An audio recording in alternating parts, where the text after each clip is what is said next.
Heavy mist blanketed the sleepy town of Eugene, Oregon, curling through the tangled branches of mossy pines and spilling like secrets down the empty streets. The world felt muffled and strange, as if the whole town was holding its breath.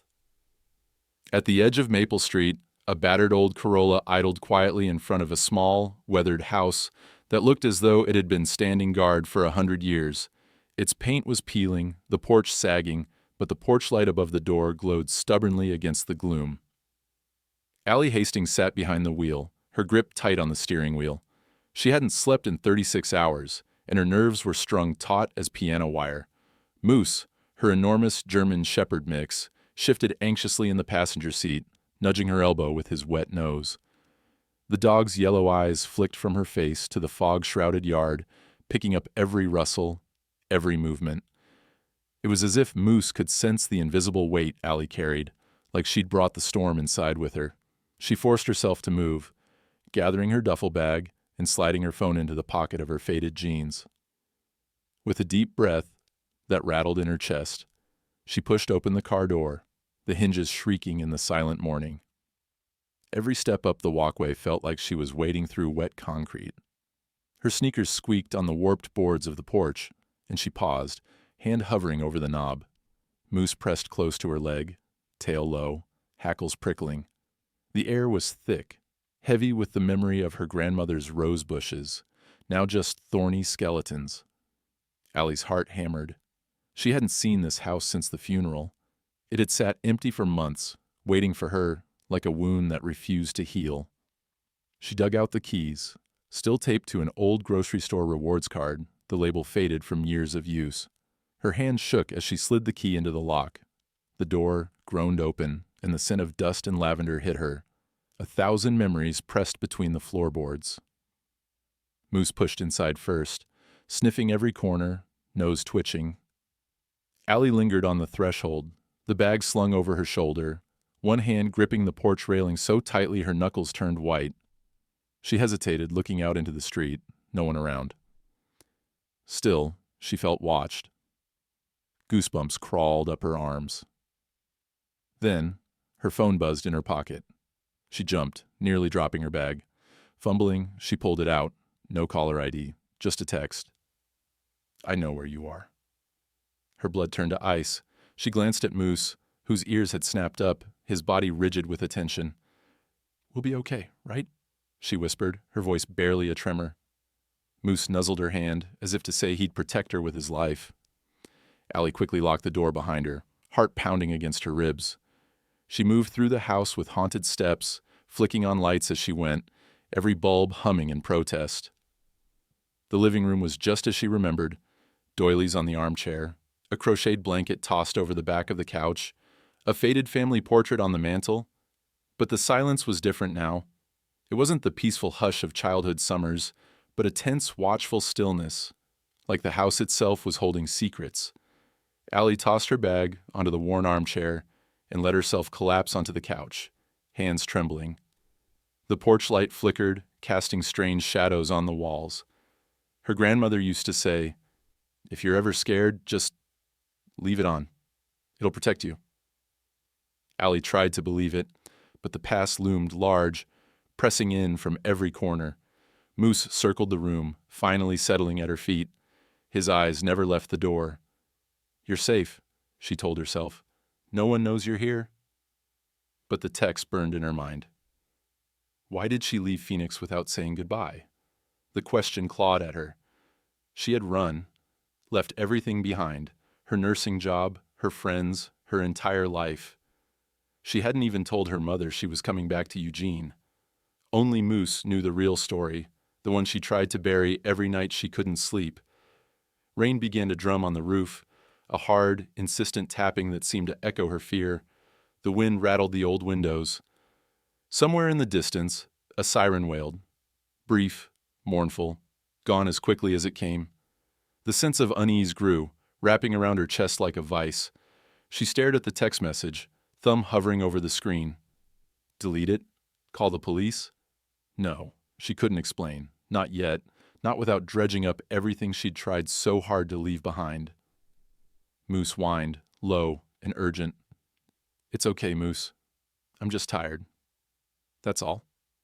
But as the storm raged outside and the porch light flickered above her, Allie realized, deep down, she hadn't outrun the past at all.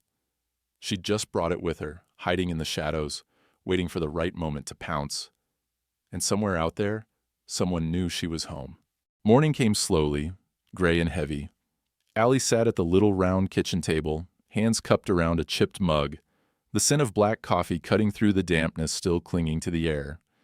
She listened to Moose's nails clicking across the linoleum as he circled the room, sniffing each baseboard, tail twitching with restless energy.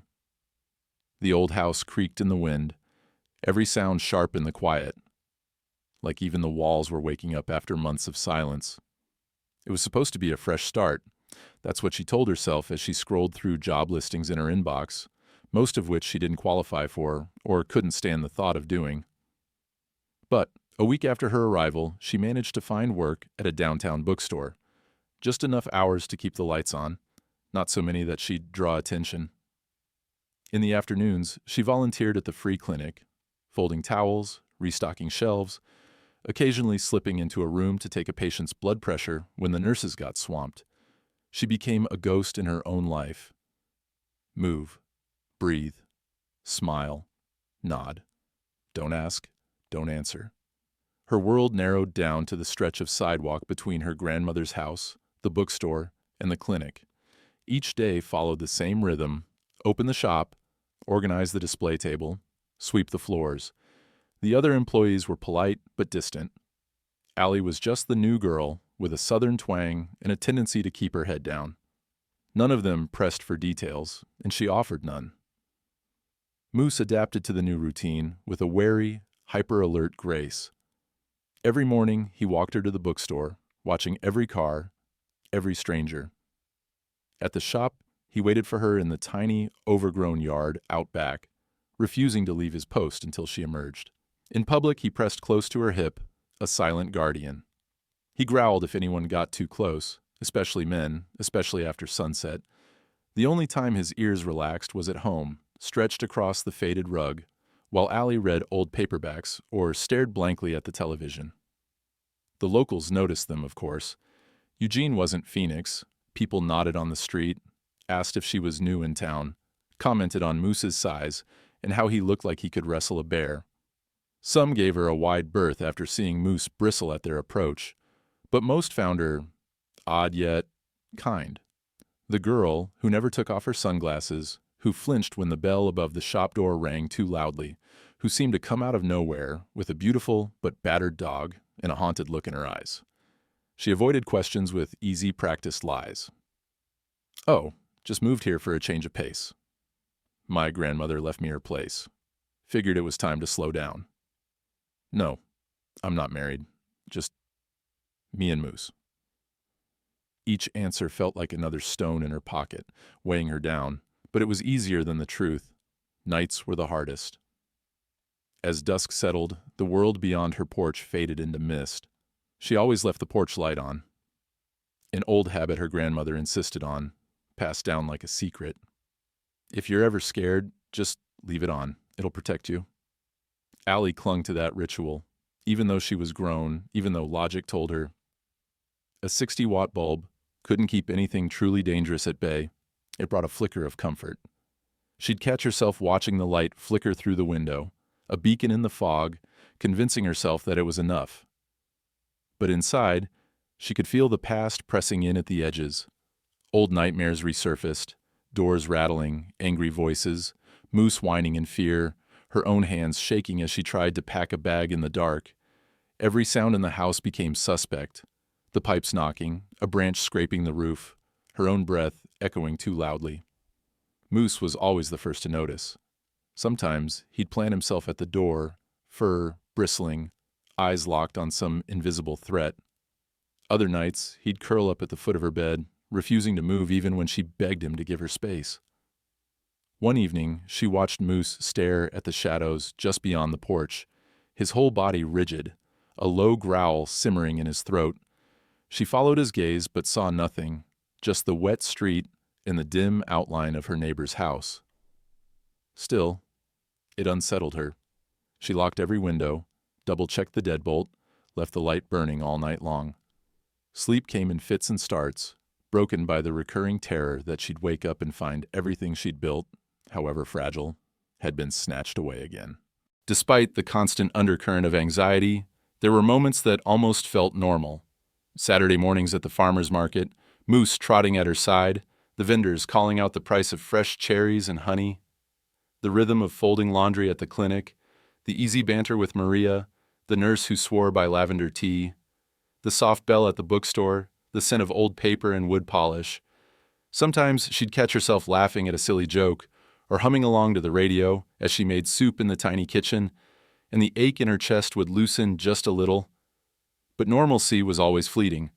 A stray look, a loud bang, a man's voice raised in anger on the street, and she'd spiral right back into the old fear.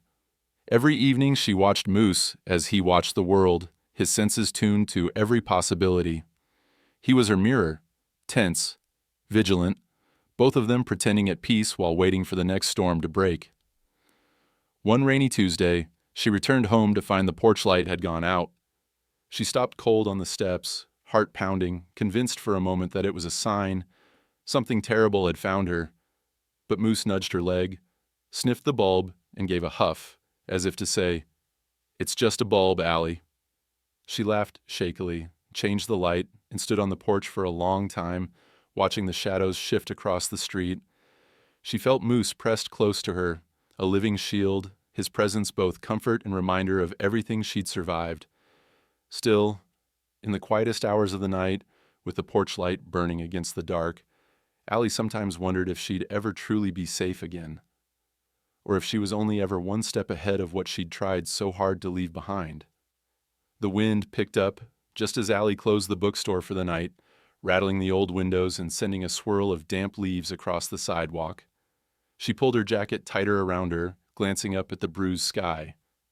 There'd be rain before morning. She could smell it, sharp and electric. Moose waited out back, wagging his tail and dancing from paw to paw when she appeared. He nudged her hand, urging her to hurry, as if he too sensed the town closing in around them. Their walk home was quiet, the usual chatter of downtown muted by the approaching storm. By the time they reached her grandmother's house, the porch light had already flickered on, casting long shadows across the steps. Allie paused, peering into the gloom, her breath misting in the chilly air. No one was around. Still, she hurried Moose inside and turned the deadbolt with a satisfying thunk. She went through her nightly routine on autopilot. Feed Moose, check the doors and windows, flip through the stack of mail she never intended to answer. Finally, she settled in the living room with a dog-eared mystery novel and tried to let the words pull her out of herself. But tonight, even the familiar comfort of fiction felt thin, her attention snagging on every little sound the house made. It was just after 9 when the knock came. 3 firm raps, too polite to be threatening, but too unexpected to be casual. Moose shot to his feet, muscles coiled, and positioned himself squarely between Allie and the door. She froze, heart stuttering, the book tumbling from her lap. No one ever knocked here. No one ever came by, unannounced. For a moment, she considered pretending not to be home. But the porch light was blazing, the TV a dull drone in the background. Whoever was out there already knew someone was inside. Taking a shaky breath, Allie edged to the window and peered out from behind the curtain. The porch was shrouded in mist, but she made out the silhouette of a man, tall and broad-shouldered, standing with his hands in his pockets. He wore a faded flannel shirt, jeans, work boots, hardly the look of someone who meant harm. Still, Allie hesitated. Another knock. "Miss Hastings?" The voice was low, gentle. "Sorry to drop by so late. Name's Ben Whitaker. I live down on Ash Street. Thought you might need a hand with that fence of yours." Allie blinked. She remembered the fence. The pickets along the west side of the yard had been sagging since before she inherited the house. Her grandmother used to complain about them, but Allie hadn't had the heart or energy to fix them herself. Moose pressed his nose to the glass, growling softly, his hackles rising. "Easy," she murmured, resting a hand on his head. She opened the door, just a crack, enough to see Ben's face clearly. He looked to be in his early 40s, hair shot through with silver, lines at the corners of his eyes that spoke of long days in the sun. He held up his hands, palms out, as if to assure her he meant no harm. "Sorry if I startled you. I noticed the fence. Thought I could help. No charge, of course." Allie tried to summon her usual wall of polite distance. "That's kind of you, but it's fine. I'll take care of it. Really." Ben smiled, a little sad, a little understanding. "All right. Offer stands if you change your mind." He lingered a second, as if wanting to say more, but Moose's growl deepened, and Ben took the hint. With a nod, he stepped off the porch and disappeared into the swirling mist. Allie shut the door, leaning against it, her heart pounding. Moose stayed at her side, staring at the spot where Ben had stood. "Good boy," she whispered, scratching behind his ears. She tried to return to her book, but the spell was broken. Every creak of the house set her nerves jangling. Eventually, she retreated to the bedroom and double-locked the door, letting Moose curl up on the bed beside her. The next morning, as the first light seeped through the windows, Allie stepped outside and nearly tripped over a bundle leaning against the fence. She knelt, puzzled, and found a stack of hand-sanded cedar stakes, their fresh scent sharp and comforting even in the damp air. A note lay on top. For the fence. No strings attached. Ben. She looked down the street, half expecting to see him, but the road was empty. Moose sniffed the stakes, then gave a snort, as if declaring them acceptable. Allie felt a strange mixture of gratitude and suspicion. Kindness always made her wary now, as though it might be a trap, or worse, a debt she'd have to repay. She stacked the cedar stakes by the side of the porch and spent the morning working in the yard, letting the physical labor quiet her mind. That afternoon, she went about her usual routine at the bookstore, but a strange energy clung to her. She kept glancing at the front door, expecting to see Ben again, or maybe someone else, someone from the past, someone she'd tried to outrun. As dusk fell, Allie returned home, her feet sore, her muscles pleasantly tired. She found Moose pacing by the door, restless. She almost didn't see the envelope tucked beneath the welcome mat. A thin, plain thing. No markings. Instantly, her chest tightened. She knelt, careful, heart thundering, and pulled the envelope free. Inside was a single photograph, old, creased at the edges. Allie gasped, every muscle turning to stone. It was her and Matt, her ex, standing in front of their old apartment in Phoenix. She remembered the day, the heat, the way Matt's arm had felt so heavy and possessive on her shoulders. She'd burned most of those photos, trying to erase every trace. Moose began barking, his voice echoing in the empty street, deep and fierce, as if daring anyone to come near. Allie clutched the photo, her fingers trembling, fear and rage tangling in her chest. Who had sent this? Who knew she was here? That night, sleep was impossible. Every time she closed her eyes, she saw Matt's face, remembered his voice, his threats, the last fight. Moose curled against her, tense and alert, growling at every sound in the dark. The house felt less like a refuge, more like a trap, a place where the past could find her, no matter how far she'd run. Allie sat up in bed, listening to Moose's breathing, and wondered if you could ever truly leave your old life behind, or if the ghosts always found a way to follow. Allie couldn't shake the feeling that the photograph was a warning, a silent message from a chapter she'd tried so hard to close.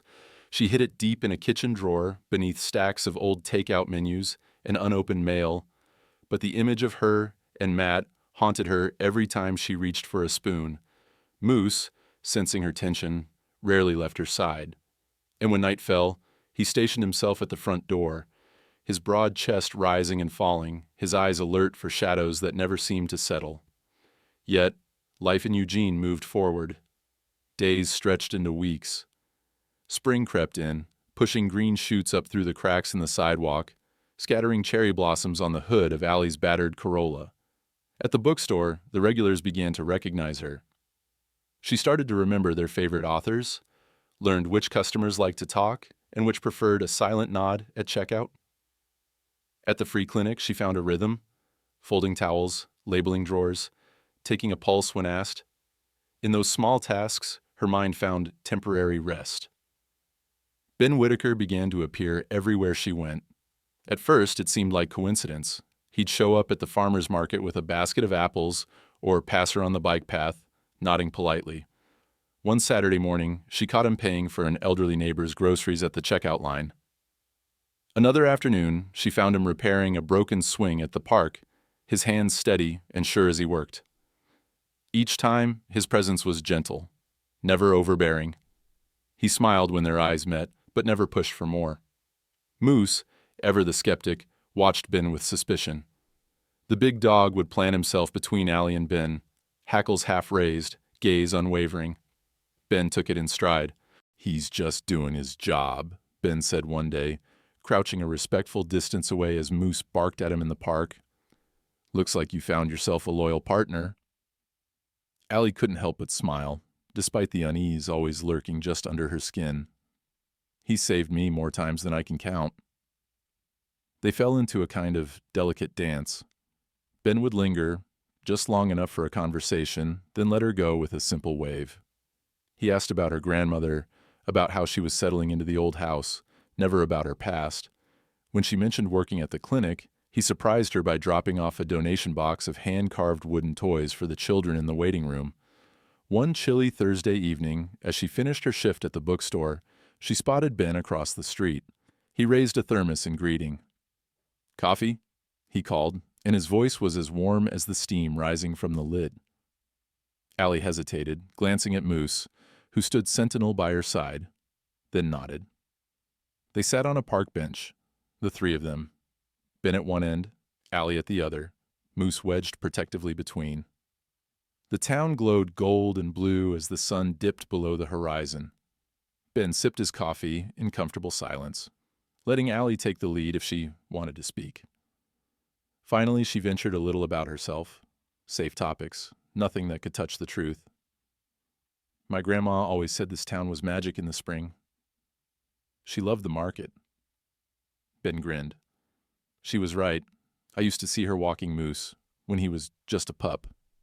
That dog could outrun every kid on the block." The conversation felt easy, unforced. For a moment, Allie forgot to be on guard. She found herself laughing as Ben recounted stories from his woodworking shop, including the time a raccoon had snuck in and stolen his lunch. "You'd think after all these years, I'd learn to lock the door," Ben said, shaking his head, the memory bringing real amusement to his face. Still, when he asked about Phoenix, what had brought her to Eugene, she hesitated, pulse fluttering. "Just needed a fresh start," she lied, her voice steady, eyes fixed on Moose. Ben nodded, accepting the answer without pressing. "Sometimes a fresh start is the bravest thing you can do." Moose, sensing her tension, leaned against her leg, eyes narrowing at Ben. But, as days passed, the dog's vigilance softened, slightly. Moose would still wedge himself between Ben and Allie. But he'd stopped growling and allowed Ben to scratch behind his ears, albeit with suspicion. Allie noticed the change with surprise. Moose's approval was not easily won. Despite these small steps toward normalcy, Allie's nights were restless. She tossed and turned, dreams twisted into memories of slammed doors and raised voices. Sometimes she woke in a cold sweat, Moose nudging her gently until she caught her breath. "Don't let him find me," she whispered into Moose's fur, the words barely audible, as if saying them aloud could summon danger. Every morning she checked the porch, half expecting to find another envelope. Another piece of the past slipped under her door. Nothing came. The silence was both a relief and a threat, a pause before the next blow. She went about her days with careful routines, always keeping Moose close, always looking over her shoulder. Even kindness, especially kindness, made her suspicious. Was Ben just a neighbor trying to help? Or was he, too, a thread connecting back to Phoenix, to Matt? The answer never came. Instead, Ben continued to show up, in small, thoughtful ways. He fixed the sagging fence, leaving the tools for her to find. He dropped off homemade bread on her porch, wrapped in a towel, with a note that said, "For you and the big guy. He never asked for anything in return. Allie began to wonder if maybe, just maybe, she could trust again.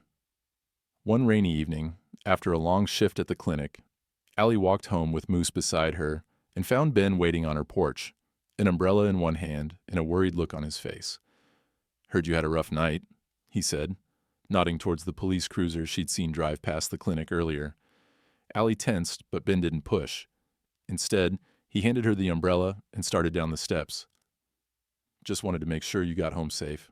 I'll see you around." Moose watched him go, ears tilted forward.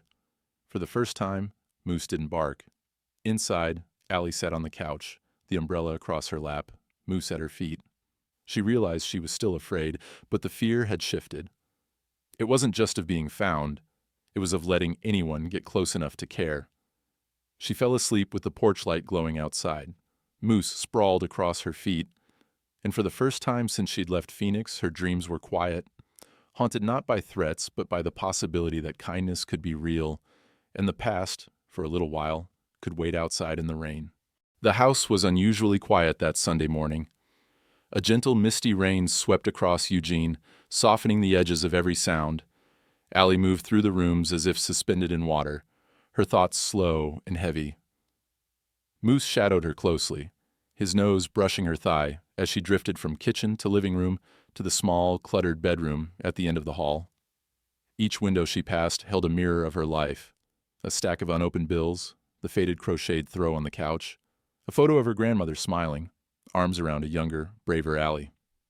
She set a mug of coffee down and stared at the desk against the bedroom wall. She hadn't sat there in months, not since before Phoenix, before everything changed. The desk was buried in clutter, old pens, a chipped mug with faded paint, the half-finished journal she'd abandoned halfway through last winter. She hesitated, then sat down, the chair creaking under her. A blank sheet of paper lay in the drawer. She pulled it out, hands trembling, and stared at it. The past few weeks had gnawed at her. The photo left under the door, the restless nights, the memories that crept in with every thunderstorm. She knew it was time to stop letting her fear control her. But what came next felt like a leap off a cliff. She clicked open a pen and began to write. Not to send, but to release. Dear Matt, you don't know where I am, but I know you're looking. I know you think I belong to you, that no matter how far I run, you'll find me and pull me back. Maybe that's why I'm writing this, so I can finally say everything I was too scared to shout, everything I carried on my back for years. You broke me. You broke more than you ever saw, more than you'll ever admit. I can still hear your voice some nights, slamming through my skull, telling me I was worthless, lucky, unlovable. I watched you slam doors, break things, raise your fist, not just at me, but at Moose, who never understood why the world could turn so cruel. But I survived. Moose survived. And the more distance I put between us, the more I start to believe that you can't control me anymore. I am not yours to hurt. You can't follow me forever. I burn this letter not for you, but for myself, so I can let go. Goodbye, Allie. She stared at the words, tears blurring her vision. Her hand shook as she folded the letter, carried it to the living room, and knelt in front of the fireplace. For a moment, she hesitated. Moose pressed against her, his fur a warm anchor. With a trembling sigh, Allie lit a match and held the edge of the letter in the flame. The paper curled, blackened, and flared to ash. She watched every word burn, every old hurt drifting up the chimney with the smoke. When it was done, she sat on the floor, knees pulled to her chest, arms wrapped around Moose's neck. She let herself cry until the tears ran dry, Moose's steady breathing grounding her, the crackle of dying embers reminding her that pain, too, could end. She was still on the floor when Ben knocked gently at the back door. Allie startled, wiping her eyes, embarrassed to be caught in her vulnerability. Moose rose, glanced at her, then trotted to the door, his tail cautiously wagging. Ben stood outside, holding a brown bag that smelled of cinnamon and sugar. "Brought fresh donuts," he said with a soft grin, "and coffee from Big Town Roasters. Hope I'm not intruding." Allie managed a watery smile and opened the door. The scent of rain and pastry filled the kitchen. "Come on in," she said, voice hoarse but steadier than she felt. They sat at the table, sipping coffee, sharing warm donuts in the hush of the late morning. Ben didn't comment on her red eyes or the ash lingering in the fireplace. Instead, he talked about the neighborhood, the woodshop, a neighbor's rogue chickens, the best spots to watch the sunrise over the river. Gradually, Allie found herself relaxing. The walls she'd spent so long building seemed less necessary now. She even laughed when Ben described his disastrous attempt to make sourdough bread. "You should have seen it," he said, eyes twinkling. "Came out looking like a football. Moose could have played catch with it." Moose, picking up on the lighter mood, rested his head on Ben's boot under the table. Ben reached down, uncertain, then gave Moose a gentle scratch behind the ear. For a heartbeat, Moose held perfectly still. Then, surprisingly, he closed his eyes and leaned in, a deep sigh escaping his chest. Allie watched, stunned. She'd never seen Moose trust anyone so quickly, certainly not a man. She met Ben's gaze, searching for any trace of manipulation, but saw only kindness, patience, and a quiet understanding that needed no words. They sat there for a long while, drinking coffee, sharing silence, and watching the rain streak the windows. It was, Allie realized, the first morning in years where she felt almost safe. Ben eventually stood, brushing crumbs from his jeans. "I'll come by later and finish those fence repairs if that's all right," he said. Allie nodded. "I'd like that." Their eyes met, and something unspoken passed between them. A truce, maybe, or a beginning. After Ben left, Allie walked Moose along the muddy lane behind the house. For the first time, she took off her sunglasses, letting the cool drizzle touch her face.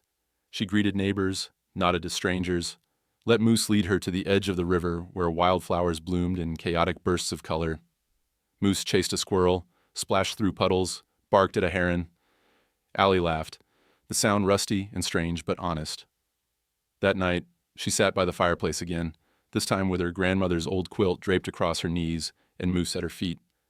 She watched the embers glow, feeling lighter, as if some invisible chain had finally snapped. The porch light flickered outside, casting its steady glow into the mist. She whispered to Moose, "Maybe we're stronger than I thought." Moose thumped his tail once in answer, then rested his head on her lap, eyes closing in peace. The days after burning the letter were softer, as if Allie had finally loosened a knot that had been choking her breath. The air in the house felt lighter. She caught herself humming while making coffee, and sometimes she even forgot to check the locks twice before bed. Ben's presence was a steady warmth. He stopped by every few days with fresh bread, or to help repair something around the house, or just to share coffee and quiet laughter with her on the back porch. Moose, finally, would nudge his head under Ben's hand, content, as if he had decided at last that Ben was trustworthy. But the peace never lasted. It never did.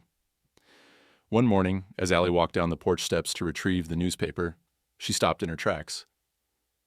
The familiar soft yellow light that usually bathed the porch in a welcoming glow was gone. She looked up.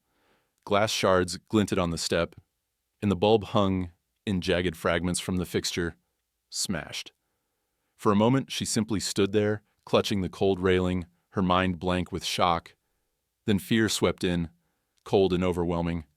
Her heart pounded as if something inside her was trying to claw its way out.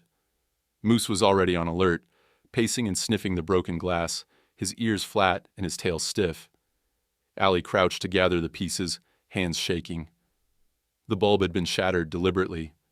There was no other explanation. Someone had come to her home. Someone wanted her to know it. She swept up the glass, forcing herself to move methodically. Her breath came in shallow bursts. Moose refused breakfast, circling the kitchen, pausing only to stare at the front door, muscles quivering with tension. Allie tried to call the hardware store for a new bulb, but her hands trembled so badly that she dropped the phone twice.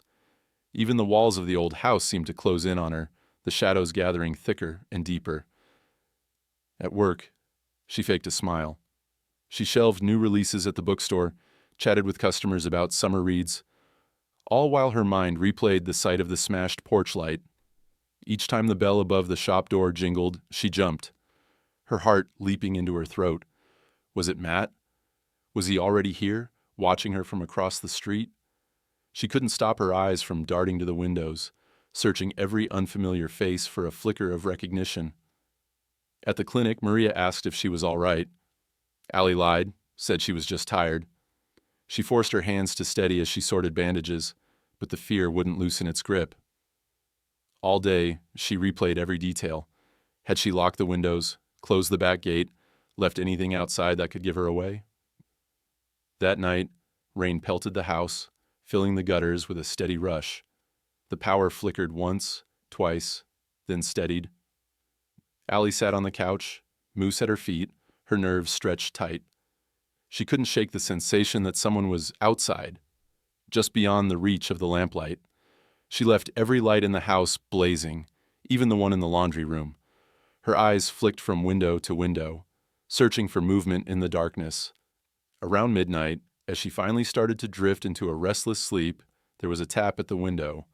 Just a single, sharp tap. Barely more than a whisper, but loud enough to make her bolt upright. Moose leapt off the bed, barking fiercely, claws skidding across the hardwood as he tore down the hallway. Allie's body moved before her mind could catch up. She stumbled to the kitchen, grabbed the largest knife she could find, and pressed her back against the wall. Her breath was ragged, every muscle screaming with adrenaline. The tap came again, then silence. Moose stood by the door, teeth bared, a deep, rumbling snarl vibrating in his chest. Allie's hands shook so badly that the knife rattled against the counter. For several long minutes, nothing happened. Just the rain hammering the roof and Moose's furious barking echoing through the empty house. She forced herself to call the police, her voice barely steady as she described what had happened. The dispatcher promised to send a patrol car. Allie stood in the entryway, Moose pressed against her legs, clutching the phone like a lifeline. When the police arrived, 2 officers swept the property with flashlights. Their voices were calm, professional. They found nothing. No footprints in the mud, no sign of forced entry, just the broken porch light in a yard made muddy by the rain. Probably just a prank, one officer said, trying to reassure her. But you did the right thing calling us. Keep your doors locked, ma'am. If anything else happens, call us again. Allie nodded, but the words didn't comfort her. She knew this wasn't a prank. She could feel Matt's presence like a weight pressing against her chest. He'd always enjoyed playing games, letting her know he was close, that she'd never really escaped. The officers left. Their headlights faded into the night. The silence that followed felt deeper, heavier, as if the house itself was bracing for something worse. A few minutes later, a knock came at the door, softer, gentler this time. Allie jumped, heart racing. "It's me," Ben called softly from outside. "I saw the patrol car. Thought I'd check on you." She hesitated for only a moment before unlocking the door. Ben stood there, rainwater dripping from his jacket, concern etched deep on his face. "You okay?" Allie wanted to say yes, to brush it off as nothing. But her hands shook and her eyes burned. She couldn't lie anymore. Ben stepped inside, his presence a buffer against the darkness. "You want me to stay until morning?" he asked gently, not wanting to push, not wanting to scare her more. She nodded, relief and exhaustion washing over her in equal measure. "Please." Ben took off his boots and settled on the couch, Moose between them. The 3 of them sat in the blue glow of the living room, listening to the rain drum the roof, the tension slowly ebbing from Allie's shoulders. Moose pressed close to Ben, keeping one wary eye on the door, as if daring anyone to try coming through. Allie didn't sleep that night. She sat by the window, watching the darkness shift outside, Ben's quiet presence a steady comfort at her back. When the sun finally rose, the storm had passed, but the sense of danger lingered, sharp, electric, impossible to ignore. She knew now, with a certainty that chilled her, that her past hadn't finished with her. The games had begun again. And this time, she wasn't sure she, or Moose, could keep outrunning the shadows forever. When dawn finally broke, it was a pale, washed-out light, more gray than gold, filtering weakly through the curtains and painting everything in soft uncertainty. The rain had passed, leaving behind puddles in the street and a hush that felt like the world was holding its breath. Allie sat on the edge of the couch, her knees pulled to her chest, Moose curled protectively at her side. Ben had dozed off in the armchair across from her, still wearing his jacket, his head tipped back and his breathing steady, the picture of someone used to sleeping lightly.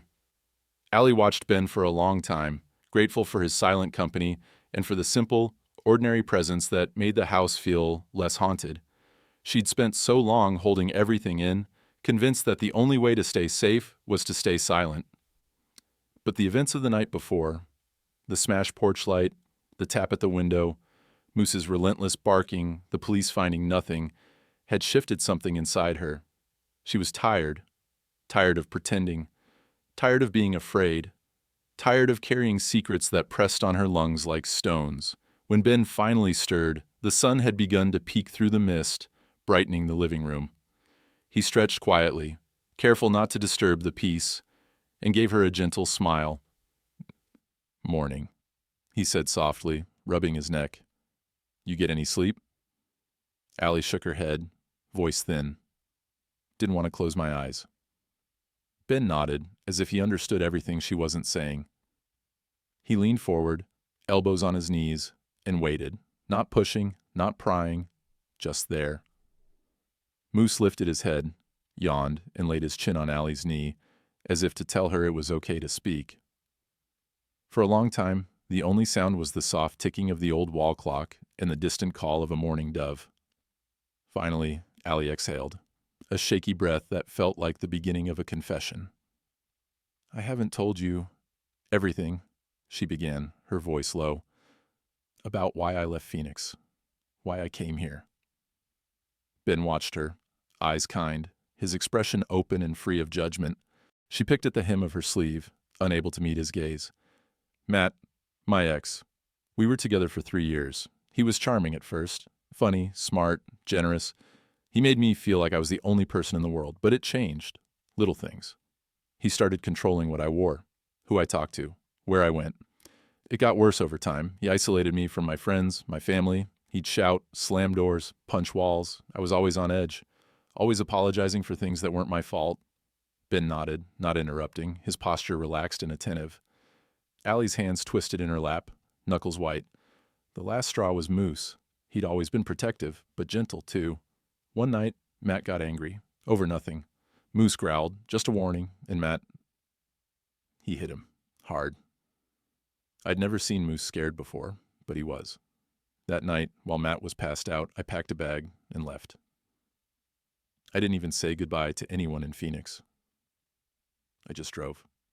Her voice faltered, tears threatening, but she pressed on.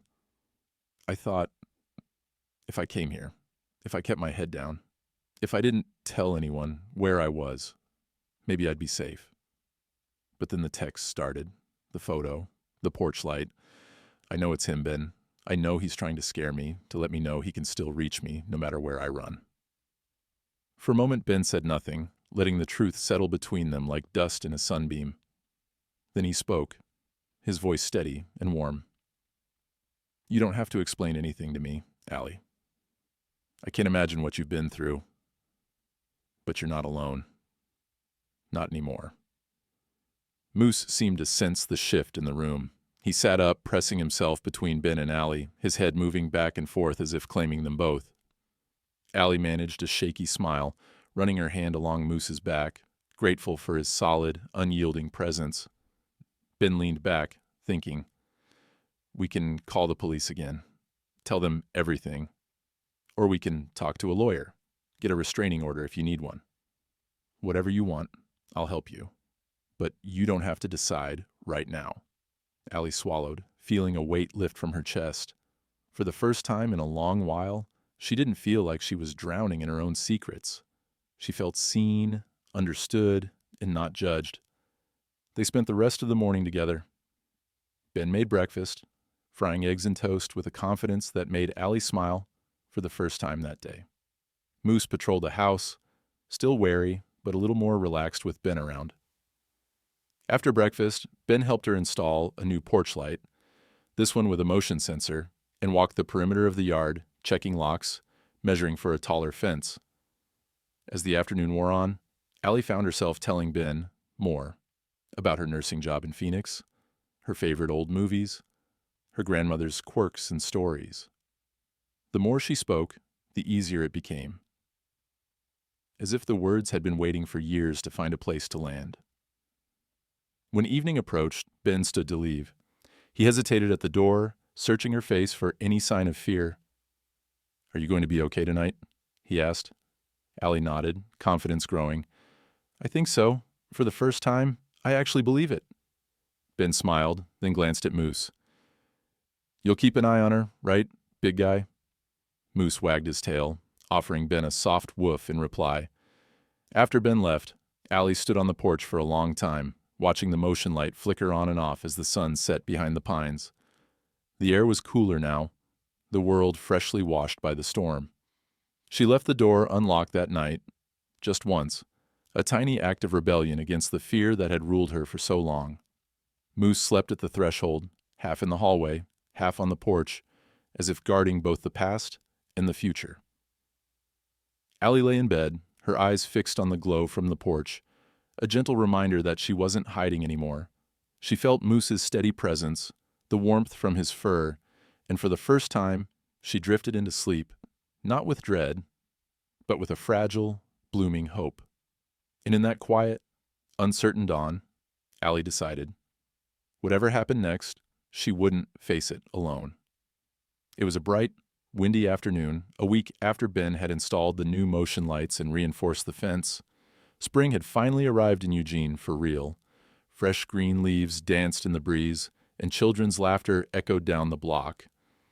Allie felt lighter each morning, her shoulders less tight, her eyes not always searching the horizon. She started taking longer walks with Moose, letting him splash in puddles and chase wind-blown leaves. Sometimes she even forgot to glance over her shoulder. But on this particular Saturday, with sunlight streaming through every window and the scent of cherry blossoms drifting into the house, a familiar unease crept in. Allie noticed it first in Moose.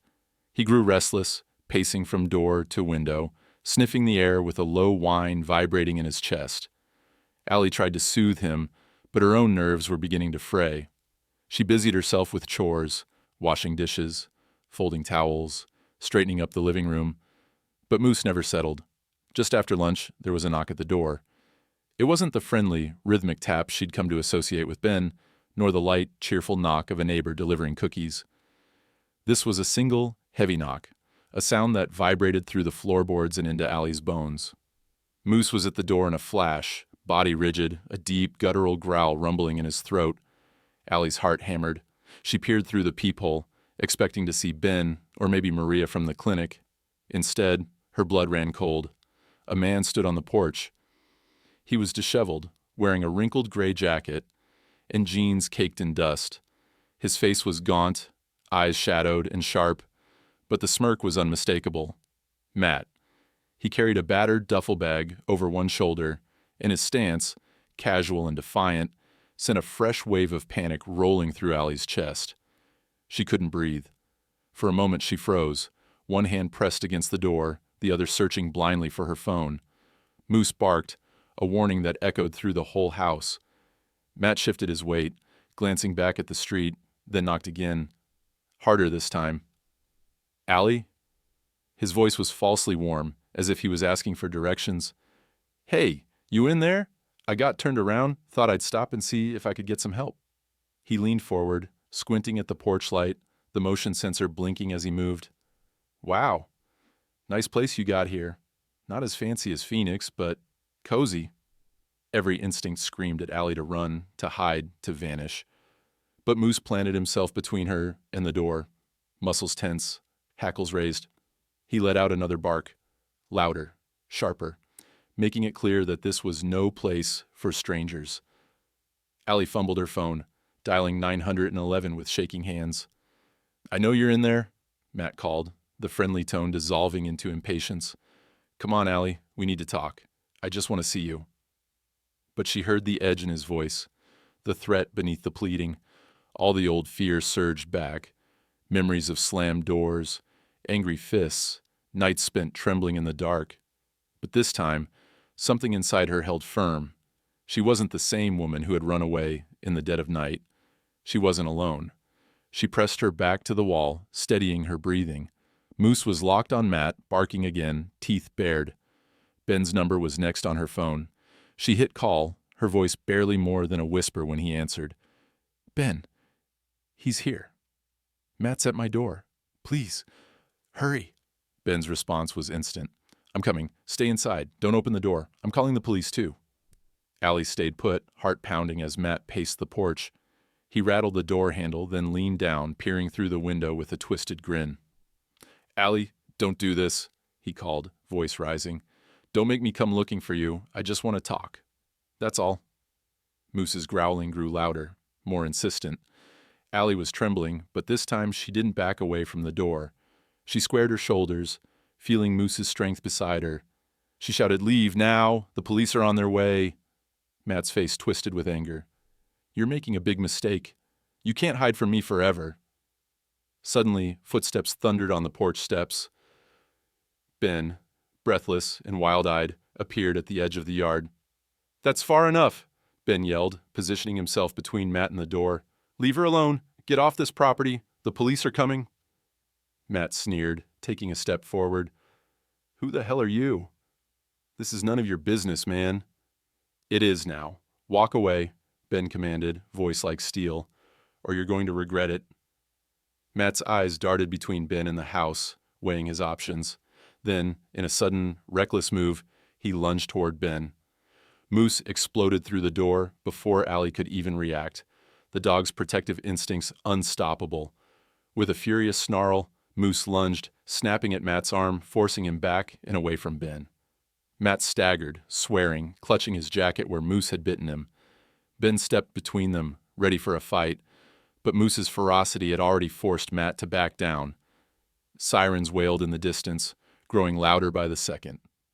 Matt glared, hatred in his eyes, but the look on his face changed from rage to fear as he realized he was outnumbered, and this time he wasn't in control. He tried to bolt, but the police cruiser screeched to a stop at the curb. Officers spilled out, weapons drawn. "Hands where we can see them. Get down," they shouted. Matt dropped his bag and fell to his knees, hands raised. Moose barked furiously, but Allie called him back, her voice trembling with relief and adrenaline. "It's okay, Moose. It's over. Come here, buddy." The officers cuffed Matt, read him his rights, and led him away. Allie's legs nearly gave out as the last of the adrenaline faded, and Ben caught her, guiding her to the porch steps. "It's over," he whispered, wrapping her in a hug that was both fierce and gentle. Moose pressed against her side, a living wall of reassurance. One officer stayed behind to take Allie's statement. She told the whole story, how she'd fled Phoenix, the abuse, the threats, the messages, the fear. For the first time, her voice didn't shake. She met the officer's eyes, her back straight, and said with unwavering certainty, "I want him to be held accountable. I don't want to run anymore." When the officer finally left and the flashing lights faded, Allie sat on the porch between Ben and Moose, the late afternoon sun warming her face. She wasn't trembling anymore. For the first time, she felt free. Inside, the house was peaceful. No more ghosts in the corners, no more shadows at the windows. The porch light flickered on as the sun dipped low, steady and bright, shining into the dusk. And this time, Allie didn't just feel safe. She felt strong. The days after Matt's arrest moved with an unfamiliar quiet. It was the kind of hush that settled deep into the walls, woven into the beams and window panes, filling every room with a sense of long overdue peace.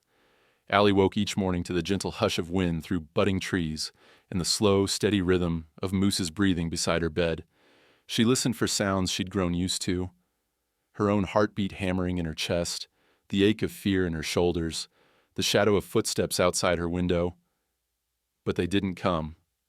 The police had left, their words lingering. "If you need anything, call us." Ben stopped by each day, never staying too long, always checking in. He fixed the back gate, swept the porch, brought groceries when he knew Allie would forget. But there was a new gentleness in his presence, a quiet respect for the space she needed to breathe and recover. Allie moved through her days with a sense of cautious hope. The porch light, smashed and replaced twice now, glowed stronger than ever. Ben installed new motion lights along the driveway and fence, their soft beams sweeping across the yard each night, catching nothing but rabbits in the shadows of spring leaves. It was a new ritual, standing on the porch each evening, watching the lights flicker on, knowing that the darkness was no longer an enemy. It was Moose who seemed to change the most. For weeks, he'd been a bundle of nerves, barking at every stranger, glued to Allie's side. Now, his body relaxed, his steps were lighter, his tail wagged more often. When Allie took him downtown, he no longer paced anxiously at her heel or shied from every passing man. Instead, he trotted with his head up, ears perked, sometimes pausing to greet shopkeepers or children who stopped to admire him. One afternoon, Moose even let a group of school kids pet him in front of the bakery. His tongue lolling, his body a picture of gentle trust. For Allie, healing was more complicated. She started attending a group therapy session at the community center, sitting in a circle of folding chairs beneath buzzing fluorescent lights. The other women were strangers, each carrying her own invisible burdens. But the act of speaking her truth, of saying, "I was afraid, but I survived," was powerful. She learned that healing wasn't always a dramatic moment. Sometimes it was as quiet as taking off her sunglasses before going into a store, or smiling at her own reflection in the mirror without flinching. She found herself reclaiming small pieces of her life. She put up new curtains in the bedroom, painted the kitchen cabinets a sunny yellow, and planted flowers in the pots her grandmother had left on the back steps. Moose sat beside her as she dug her hands into the cool earth, watching birds flutter in the apple tree. Each little act was a way of saying, "I am still here. I belong." One evening, as dusk fell, Allie stood in the living room, staring at the mantel. The last photograph of her and Matt still lingered there, tucked behind a row of dusty books. She reached up, hands steady, and pulled it down. She looked at it for a long moment, not with fear or anger, but with the gentle sadness of someone looking at a ghost. Then she tucked it into a drawer, out of sight. In its place, she pinned up a different photo. Moose, barely a year old, muddy-pawed and grinning, sitting in her grandmother's lap the day they adopted him from the shelter. She called Ben over that night for dinner, a small celebration of nothing in particular, just a meal in a house that finally felt like home. She grilled corn and chicken on the back patio, laughter rising with the smoke, Moose stretched out under the picnic table, eyes half closed in contentment.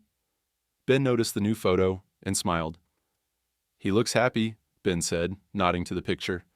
Allie nodded. "We both are now." And she meant it. Over the next few weeks, Allie let herself do more than just exist. She went to the river with Moose, letting him swim after ducks and shake water everywhere. She tried new recipes, made mistakes, laughed at burnt cookies. She called her mother, told her the whole story, cried and listened, and felt forgiveness build between them, brick by brick. She even made time for friends, Maria from the clinic, a few of the women from therapy, hosting them for coffee on the porch, the motion lights blinking gently in the background. It wasn't always easy. Some nights, she still woke from nightmares, heart racing, reaching for Moose in the dark.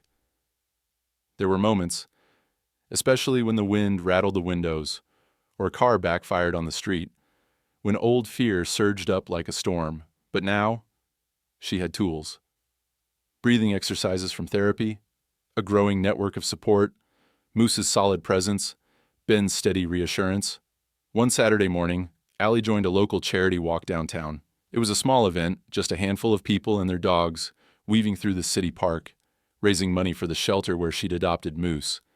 She wore a blue t-shirt and comfortable jeans, the sunlight warm on her shoulders. Moose prancing proudly at her side.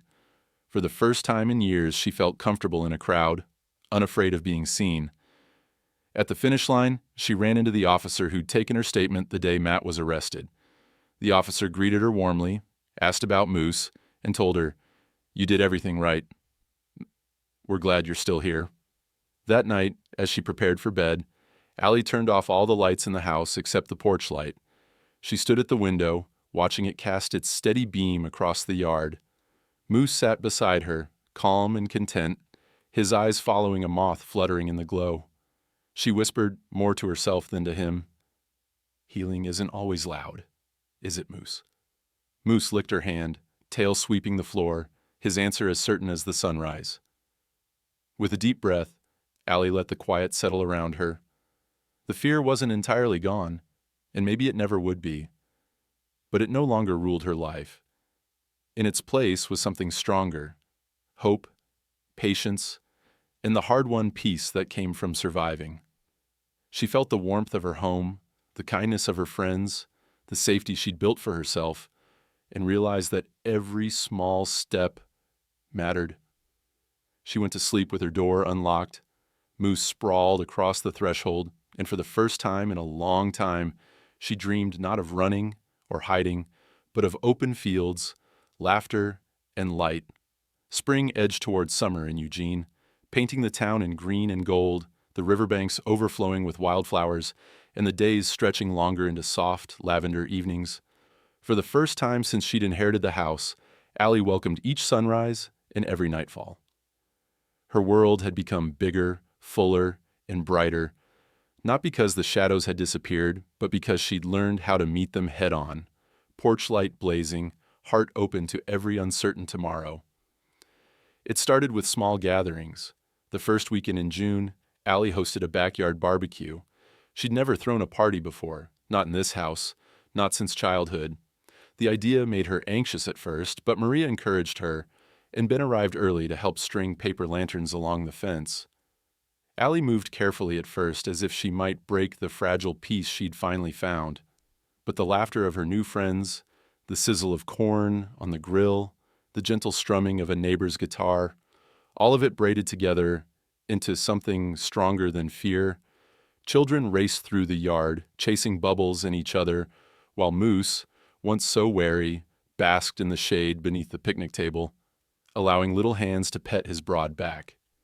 He wore a blue scarf around his neck, a gift from one of the therapy group ladies, proud as a king, watchful but calm. For the first time, Allie saw Moose not just as her protector, but as her companion, a living testament to all the storms they had weathered together.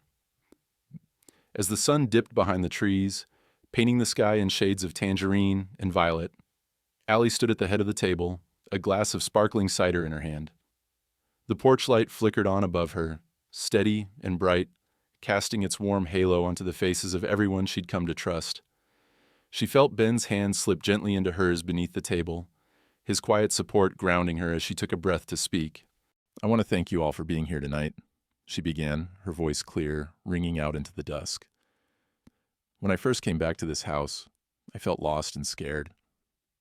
I thought maybe I'd never feel safe again. But what I've learned is that safety isn't just about locks and lights, it's about community.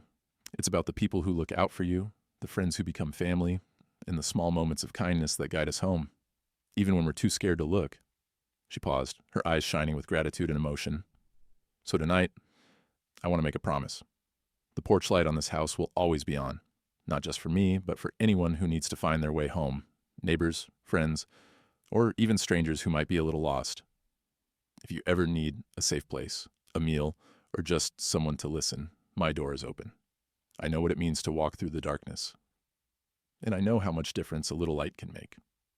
The crowd murmured their approval, clinking glasses, and Ben squeezed her hand. Maria wiped at her eyes with a napkin, laughing softly. The kids cheered, tossing more bubbles into the air, their joy uncontainable. As night deepened, Allie watched her friends gather in small, laughing clusters beneath the trees, Moose moving from group to group, basking in the affection. She remembered her grandmother's words.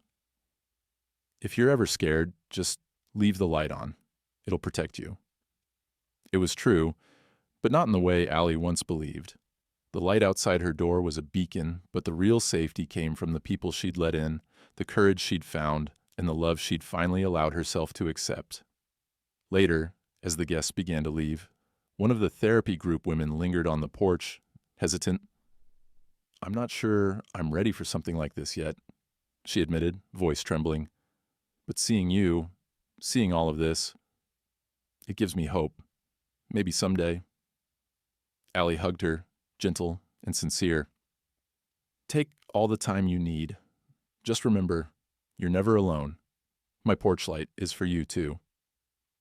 When the yard finally quieted and the lanterns went out, Allie and Ben stayed behind, cleaning up dishes and gathering stray shoes and toys. Moose lay at their feet, tail thumping softly. The night was cool, but not cold, and the porch light glowed as a constant promise, a silent witness to every story, every struggle, every small victory that had happened within these walls. Ben brushed a loose curl from Allie's cheek, his eyes soft. You've made this place something special, he said. Allie smiled, tired but happy. We both did. All of us. Inside, Allie sat at the kitchen table, hands wrapped around a mug of chamomile tea. She reflected on the journey, the fear, the running, the letters she'd burned, the day Moose stood between her and the past. It all felt distant now, not gone, but transformed. She opened her laptop, drafting a post for the community board. If you ever need help, a warm meal, or just someone to talk to, my door is open and the porch light is always on. No one should have to find their way home alone. She hit send, heart full. Moose circled the table and laid his head in her lap. Allie stroked his fur, the motion familiar, soothing. The following week, the community began to change in small ways. People left porch lights burning late into the night. A single mother from the next block left flowers on Allie's steps with a thank you note. An elderly man from the therapy group started a weekly coffee meetup at the local bakery. Little by little, the neighborhood became a web of kindness, each act of care sparking another. Allie, Moose, and Ben spent evenings walking through town, greeting neighbors, sharing stories. Allie grew to love the sound of laughter on the wind, the way the porch light welcomed her home no matter how late she stayed out. On the anniversary of her arrival in Eugene, Allie hosted another gathering. This time, she read a short letter aloud as the sun set and the porch light blinked on. If this story gave you something, hope, comfort, courage, please like, share, and follow. Let's keep the porch lights on for those still finding their way home.